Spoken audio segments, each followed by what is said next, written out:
Hello, everyone. Welcome back to another episode of Down in the Country podcast. I'm your host, Dylan Reed, and today we are joined by another up and coming country music artist, Justin Corley. Thank you so much for your time today, Justin. Thanks for having me, dude. I appreciate it. Same here. And so you categorize your music style as country rock, so with unique melodies and heartfelt lyrics. So, how has that categorization changed since you first received your first guitar at the age of 12? So yeah, that's kind of changed along the lines of I feel like it's gotten more solidified rather than, when you first start doing something, it's kind of like a jump of faith into trying it out and just seeing what you feel and everything like that. But as you go on, you kind of find like yourself and your sound and the stuff that you like. Hmm. And specifically with your music that you can currently find on all major streaming platforms, how have you matured as an artist since your single "Never Would Have Met You," which was released in 2022, to your most recent single in 2024 with "Say Goodbye"? Yeah, I think honestly the most maturity, probably the aspect that's been rounded off the most, Mm, it was probably just the subject matter. Whenever I first put out Never Would Have Met You, I was kind of nervous about, kind of being myself and saying what the kid inside me wanted to say. mm, But since then, I've kind of grown up to not worry about, like, what's this person going to think about this? What if people don't like this? In reality, you just have to, make your art the way that you see fit and hope that it reaches people the way that you need it to. mm, mhm. And specifically with those two songs, like, what was most challenging? Was it kind of the writing aspect of it? Was it kind of putting together the melody and visualizing kind of how you wanted it to sound, or Kind kind of of so, yeah. That the with Never Would Have Met You, I think the biggest thing was trying to figure out how to convey these emotions without sounding like too stabby and kind of cringy. You know what I'm saying? hmm But with Say Goodbye, it was probably a little more melodic and trying to figure out, what tones and what runs here would be the best and to suit the song the best. Also, I wrote Never Would Have Met You by myself, so it was a little bit more difficult. mm But Say Goodbye was written with my buddy Caleb Kennedy, and he's a wizard. He's such a good songwriter. So he kind of made that come together pretty fast, and he added a lot to that. That was a pretty good write. But both and of those, they display exactly the kind of emotion and feeling about that certain situation, exactly mhm. how I was wanting them to. So Yeah, and throughout our conversations, he's actually produced some of your songs too, as well, right? yeah, man, he produced Stayed in Your Mind, which came out last October, and then he also produced Say Goodbye. Stayed in Your Mind was the first song that he ever produced. So he's gotten really good at production since then, and he's only getting better now. I've been talking to him about some stuff I'm kind of wanting to do in the future. I've actually meant to do that earlier, was send him a demo for, not a demo, but a scratch tape for one that I actually wrote yesterday with a couple guys. Oh wow! And yeah, because the first time I heard "Stayed in Your Mind," I did not know that that was Caleb's like first song. He sounded like a professional when he mixed it and mastered it and everything. Yeah, dude, he can take to something pretty quick. That's something good about him. He's a genius when it comes to anything like that. And when I first listened to that song, I could actually um, feel the emotion that you were trying to relay to people. Yeah, exactly. I mean, every song that I have out, it's situational. Like, Mm, Never Would Have Met You is somebody left you, broke your heart, and you're just wishing that you never would have met them, for like a lack of better words. Nowhere kids, like, just small town gossip, that kind of deal. And Stayed in Your Minds, for a lack of better words, you were a piece of shit, somebody left. And then, that's the situation now. mhm. And with both of those songs, Never Would Have Met You and Say Goodbye were what were some of the people that you were listening to when you wrote both of those songs?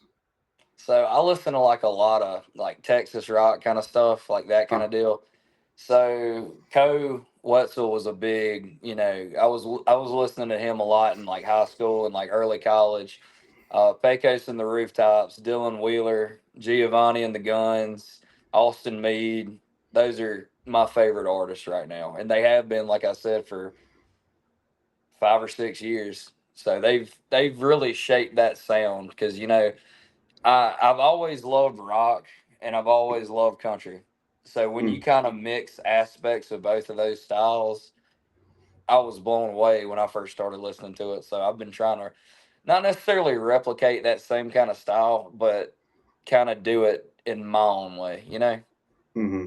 Yeah, because when I first listened to your music, I kind of had to do a double take a little bit. I was like, "Wow, you sound like Brantley Gilbert a little bit." I don't know if Yeah. people have ever told you that before, Yeah, I've gotten that one too. but yeah. And yeah, so like, being from Saluda, South Carolina, which is a small town in the state, how have you been able to represent your hometown when you compose music? Well, hopefully, and my biggest mission is whenever I'm composing, whether it be lyrically, melodically, just anything like that, I'm trying to display emotions that I grew up with and also people that are around me that I was growing up with at the same time. Like we all felt those same kind of things at certain points in our lives. So I feel like I'm trying to just be the voice that some people don't have in a sense, emotionally. Hmm. But I mean, I'm also just trying to make my mom and them proud, you know, trying to represent the whole town, whole state, because I mean, you hear people in South Carolina and from South Carolina doing stuff, but you don't really hear as much of them. You hear people from Texas, you hear people from Tennessee, obviously, but Hmm. the music scene in South Carolina is its own little thing, and you'll have, like Clemson's got a music scene, Greenwood, where I went to college, has got its own little music scene and stuff like that, but it's not like a huge thing. Hmm. So is it very, I guess in South Carolina, does it tend to be in more of those larger cities like Charleston or Greenville? And Pretty much, yeah. Like Greenville, Anderson, Charleston, Columbia, all those kinds of places. All it's they all have their bars that you go play and stuff like that, and you try and travel to every one of them. But there's always like a little clique that's the hmm, scene, that kind of yeah, deal. and if you could just expand upon kind of growing up in Saluda, you got a lot of your kind of musical influences kind of from gospel music too as well when you went to Big church. time. Is that how have you been able to apply that to your music too as well? Yeah. So I mean, musically, uh that's a good question. So with the gospel music and stuff like that, I that's really where I started learning how to play guitar rather than just playing chords. Hmm. Like there was a guy when I was growing up, I was 12 and I think he was probably in his 30s or so, and we were playing on praise team at the church that I grew up at, and he taught me a lot about like bluegrass picking kind of and like that southern gospel kind of fast, kind of deal on guitar. So I mean, it kind of helped build me as a guitarist in a way, and also as a singer, Hmm. because I was in a gospel quartet for a couple years after I first started playing guitar, and we would work with like harmonies and stuff, and trying to get this part right and that part right. So that stuff like that just kind of builds you Hmm. as a musician, to say the least. Wow. No, that's a great transition into my next question. So you kind of told us briefly about Nowhere Kid. Could you just provide us like a little bit of detail on kind of what Nowhere Kid is about, kind Yeah. of kind of that process of writing the song? Yeah, definitely. So, Nowhere Kid, it's an idea that I had, think it was January of 2020, Hmm. if I'm not mistaken. Might have been 2021. No, it's 2020. Yeah, but it's an idea. Everybody grows up, and if you, especially if you grow up in like a small town, gossip is a huge thing. Hmm. Everybody talks about everybody, and then puts on a smile when they see them. But that's just a song. I had that idea. There was rumors going around about me getting into some things that I'd never been around, and that, for lack of better words, it kind of broke my heart at the time because I was still just a kid, and that I tried to do everything like I was supposed to, and try to make everybody happy, but you can't make everybody happy. So there were people saying that I was this, I was that, I was never going to do anything, and then somewhere along the lines, I think somebody finally called me a nowhere Saluda boy, and I was like, I kind of like the sound of that. No, that's all. And do you mind if we play like just a little clip of the song too as Yeah, well? go for it, definitely.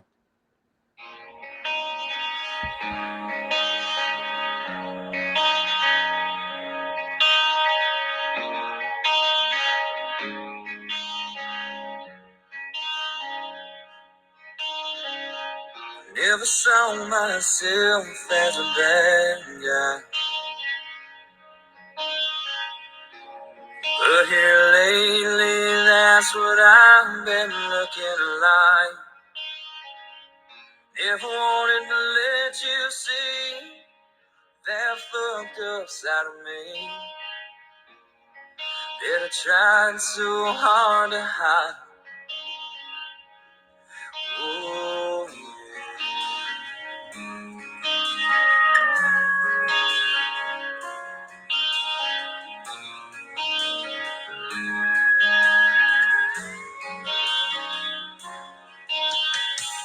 if I knew it said about me,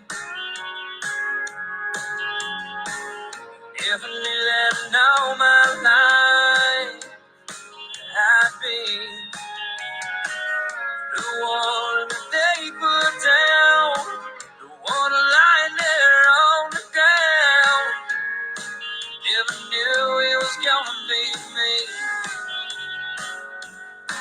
'cause I'm a nowhere kid going nowhere fast. No clue where I'll end up at. What I hear they say, it ain't too far. What I love about that song is you start off with kind of a very mellow riff, and then you build up to kind of that drum portion, and then once you hit that bridge, that's kind of when you go. I don't want to say heavy per se, but it's kind of like Yeah, medium to mid heavy. a little more Was aggressive. was that kind of what you were visualizing when you were putting like the melody together? Pretty much, yeah. So it's like you said, it starts off kind of mellow and then gets a little bit more aggressive. That, in a way, and nobody's ever asked me about that, so I'm really glad you're asking me. But in a way, that kind of shows the transition from me as a person to whenever Hmm. this stuff first started happening, and I was young, naive, and kind of soft, for lack of better words, and then after it all, and I'm you know not that person anymore, to say the Hmm. least. It's just that kind of dynamic. And, you never think about showing that in a song whenever you're writing it to try and evoke that certain emotion. But I Hmm. feel like once you do, it kind of, it adds a lot to it. Hmm. And was it and I was able to hear a lot of kind of like the rock influences in the song too as well. Like that riff sounded very rockish, like the Yeah. drum part sounded very rockish. Is that kind of what like did you go in when you were writing this and mixing and mastering it like I want it to sound like X? hmm Yeah. So whenever you go in to do this kind of thing, if you go into a studio that you don't work with like a whole lot, that was the first time I'd ever really truly recorded music. I went to Studio 101 in Woodruff, South Carolina, and you show them the song, and they get you to kind of do like a little scratch tape of it so they can get an idea, and they chart it out and everything. Hmm. And once you do that, they ask you like for references. So, instead of just asking, how much distortion do you want, how much this, how much that, they just say, what are some other bands that do this same kind of thing that you have in mind? So you give them, like Pecos, Co, Geo, like that kind of deal, just that rock twang kind of shit. And Hmm. I mean, I couldn't be happier with the way that it turned out. They did a great job on it, you know. Wow. No, that's awesome. And then when you were with Nowhere Kid at the time, was there a particular musician that you were listening to, or particular bands, or anything along those lines? Yeah, just so I mean, really those same kind of guys like Co and Pecos for the most part. I was really heavy into them at the time, and then I got to see. I mean, right before I started writing music like that to try and do it full time, I got to go see Co as one of my first concerts at the Blind Horse in South Carolina in Greenville. It's shut down now, but I saw him and listened to the words that he was singing, and just everything was so put together, just so well. I was like, yeah, I want to do that, and I want to do it just like that. So here we are, you know. Yeah. No, that's awesome. And then you have another song, "Say Goodbye," too, as well. Could you just provide kind of an intro to that song and kind of Yeah. what it means to you? So say goodbye is about being in a relationship that you are just solely used and abused.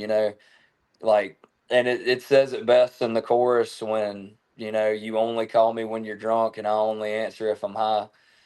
And it's literally just somebody calling you whenever they feel like they want you, but whenever they don't feel that way, you're just nothing to them, and you're just wanting to get out of it. Hmm. And do you mind also if we play a little clip too as well of that song? Go for it, Awesome. please.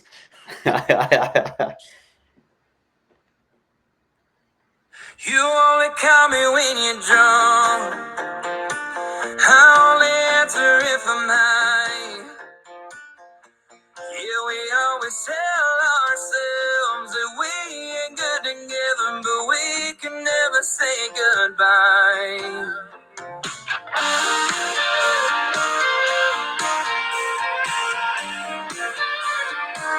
I'm just a source of all our problems. You're just a bitch and that's a fact. You always say it's better out there, so go ahead and find them fast.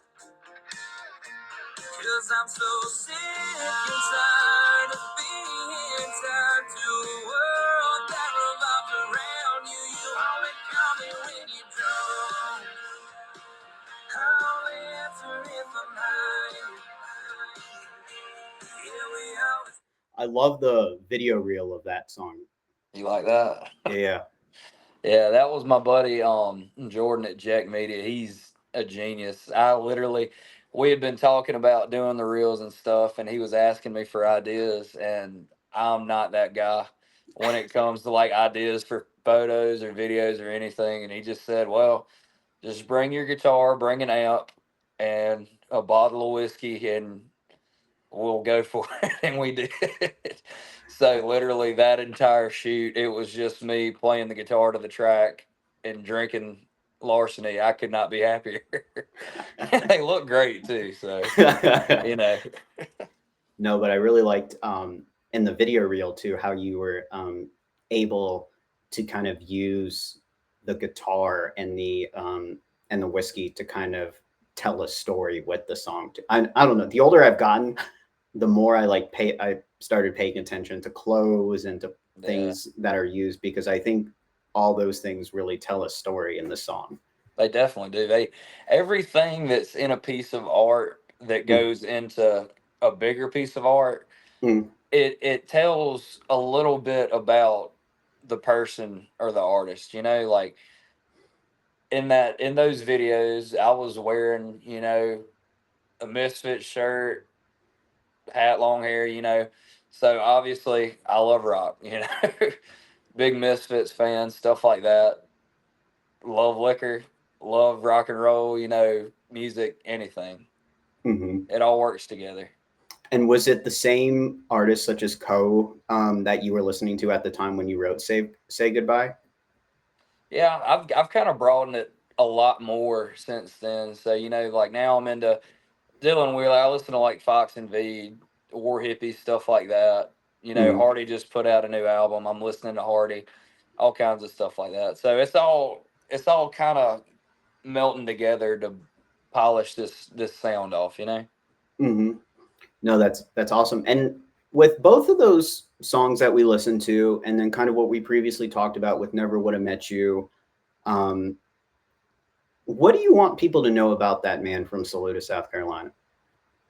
Honestly, I really just want to know. I want people to know that I'm trying to I'm trying to make art in the sense of it's not just a song. It's not just this. It's not just that. It's something that I'm trying to put out there to help people that have been in that same kind of situation. Like Mm, I said, all my songs are situational, and what I'm really hoping out of every song that I put out is just that somebody hears it, and if you can help one person with a song, I've done my job. That's really what it's all about to me. Like everybody that does music wants to be the guy on the big stage mm, playing loud guitars, amps everywhere, money, everything like that. That's great. That's awesome. I hope that I get to that point someday. I pray so hard about it. But at the same time, if you don't have like a genuine purpose, such as just trying to help people through music, then mm, all that's for nothing. mm.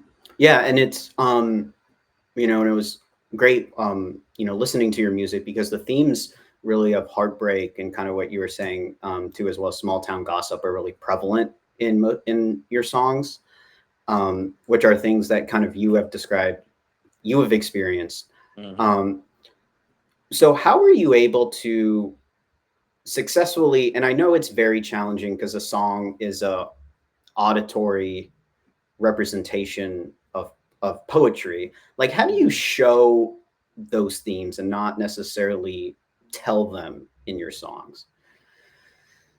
I think usually through like imagery within the lyrics, but also thinking about what setting you would listen to it in.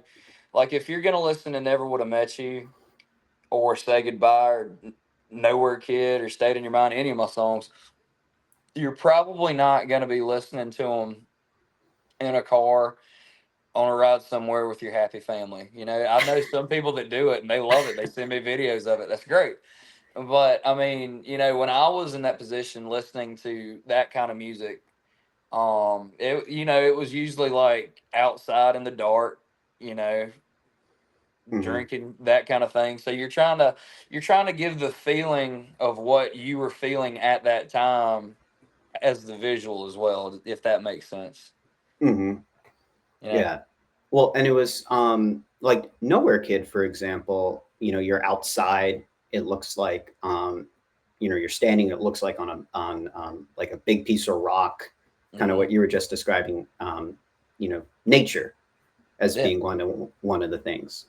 exactly. Yeah, like with that one, middle of nowhere, and it's like you said. I think the last time we spoke was it looks like I'm in the middle of nowhere, just looking up, talking to God, that kind of thing. And I mean, after all those things happened that went into making that song, there was a lot of me just out in the woods in the middle of the nowhere, just like you say, talking to God. So it all Mm, those things kind of go into making it visual rather than just auditory. mm, mhm. And on your musical journey, like, how do you want to contribute to the genre and the community of country music? Just trying to make it more heard and show more diversity within the sounds and also complexity at the same time rather than just Three chords and the truth are great. I love that. Hmm. But if you put a little bite with those three chords, I think you get a lot more emotion out of it. Hmm. Yeah, and specifically like with adding your own voice of what you were just saying, like how do you want to be remembered as an artist? Just, I mean, for the same thing, probably just for helping people and trying to show people that I've been through what they've been through and that kind of thing, helping them through those things, and also, hopefully people will be like, "Damn, he can sing." That'd be ideal. But maybe someday somebody will say, "Damn, he's a hell of a songwriter." Hmm. Stuff like that. I'd love to get remembered by that kind of thing. But the biggest thing is just, it all revolves back to just trying to help people out and saying, whenever I was down, he had a song out that I related to, and Hmm. just from there. And I know you've been busy kind of with gigs, but do you have any upcoming shows, gigs, albums, EPs? Yeah, so I'm working on getting some songs together for a project right now that I'm hopefully going to start trying to put together and get out sometime next year. I wrote, like I said, I wrote one last night that I'm really loving, and I've got a couple more that I'm about to start production on, hopefully, if we can get that going. But Hmm. How are you feeling in the process so far? dude, loving it. Loving every second of people. I mean, one of the biggest things about this business and trying to do what, I'm trying to do and thousands of other people are trying to do, not just in this city, but in the world, we get so wrapped up and worried about, people thinking a certain way about this or if people are even going to like it. And that's something like I struggle with that for a long time, but these days I've kind of just pushed all that aside and I'm trying to be more of myself rather than what somebody else would want to see. So I'm loving every second of it. I'm excited. I'm reared up. I'm ready to put something out. No, that's awesome. And Justin, where can people listen to your music or find more about you? Yeah, you can find my music Spotify, Apple Music, YouTube, OnlyFans, Amazon Prime, anywhere you listen to music or anything like that. You can find me on social media at Justin Corley Music, Instagram, Facebook, TikTok, everywhere. Awesome. And don't forget to subscribe to Down in the Country podcast on YouTube, as well as the audio files will be on Spotify as well as Apple Podcasts. This is Dylan Reed signing off. Thank you so much again for your time today, Justin. Thanks again for having me, dude.